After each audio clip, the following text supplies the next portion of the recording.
Hello guys. Previous lecture में हमने समझा कि इलेक्ट्रिक फ्लक्स क्या होता है। इस वीडियो लेक्चर में हम ये समझेंगे कि अगर डिफरेंट डिफरेंट एंगल से इलेक्ट्रिक फील्ड किसी सरफेस से अगर पास कराया जाए तो इलेक्ट्रिक फ्लक्स का क्या वैल्यू होगा, मतलब एंगल पर क्या डिपेंड करेगा। देखिए यहाँ पे, क्योंकि आप जानते हैं phi equal to electric flux होता है ई ए कॉस थीटा, क्योंकि थीटा जो है थीटा बिटवीन इलेक्ट्रिक फील्ड है एंड एरिया वेक्टर, अर्थात उस सरफेस का एरिया वेक्टर पे ही डिपेंड कर रहा है। तो फर्स्ट केस हम समझते हैं, जब मान लीजिए थीटा हमारा 0 डिग्री है। थीटा 0 डिग्री कब होगा? जब इलेक्ट्रिक फील्ड का डायरेक्शन और एरिया वेक्टर का डायरेक्शन सेम होगा, तभी तो एंगल दोनों के बीच 0 डिग्री बनेगा।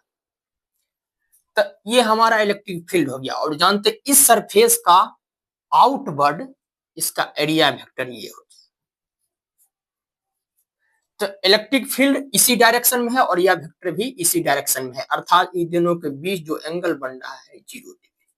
जब सेम डायरेक्शन में दो कंपोनेंट हो तो एंगल उन दोनों के बीच 0 डिग्री बने। जैसे हम यहाँ पे phi equal to E A cos 0 degree हम जब रखेंगे, जानते हैं ई ए और कॉस 0 डिग्री का वैल्यू होता हुआ, तो फाई इक्वल टू ई ए हो जाए। मैक्सिमम इलेक्ट्रिक फ्लक्स इस सरफेस से तब क्रॉस करेगा जब एंगल बिटवीन एरिया वेक्टर और इलेक्ट्रिक फील्ड के बीच 0 होना चाहिए,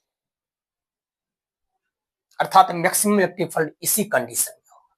नेक्स्ट हम समझते हैं, जैसे मान लीजिए कोई सरफेस है, जैसे सरफेस है यहाँ पे हम बनाए, अब यहाँ कोई नीचे चार्ज है और इलेक्ट्रिक फील्ड इसके ऊपर से ही चल जाए, और एरिया वेक्टर जानते हैं इसका ये हो जाएगा आपके आउटवर्ड।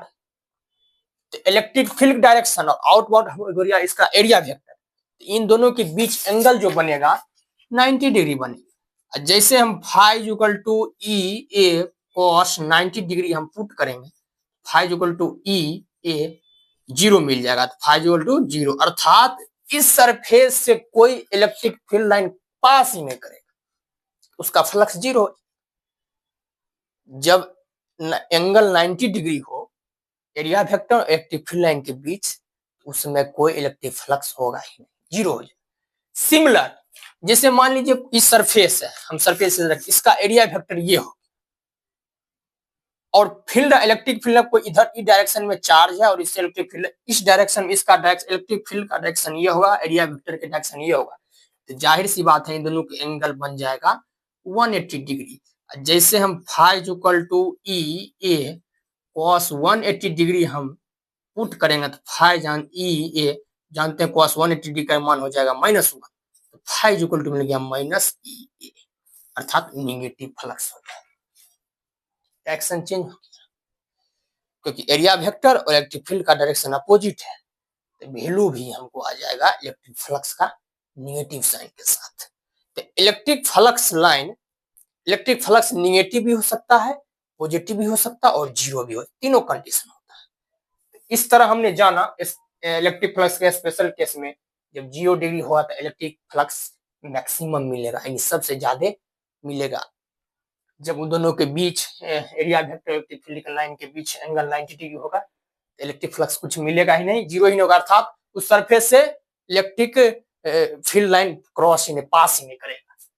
और सिमिलर हम थर्ड समझा, लाइक 180 डिग्री दोनों के बीच जब एंगल बनेगा तो हो जाएगा -ई ए, अर्थात फ्लक्स इलेक्ट्रिक फ्लक्स हमें नेगेटिव मिल जाएगा। तो सो थैंक यू, हमें उम्मीद है कि आपको समझ में आया होगा। इस तरह किसी फिर मोस्ट इंपोर्टेंट टॉपिक के साथ हम नेक्स्ट वीडियो में आएंगे। Thank you.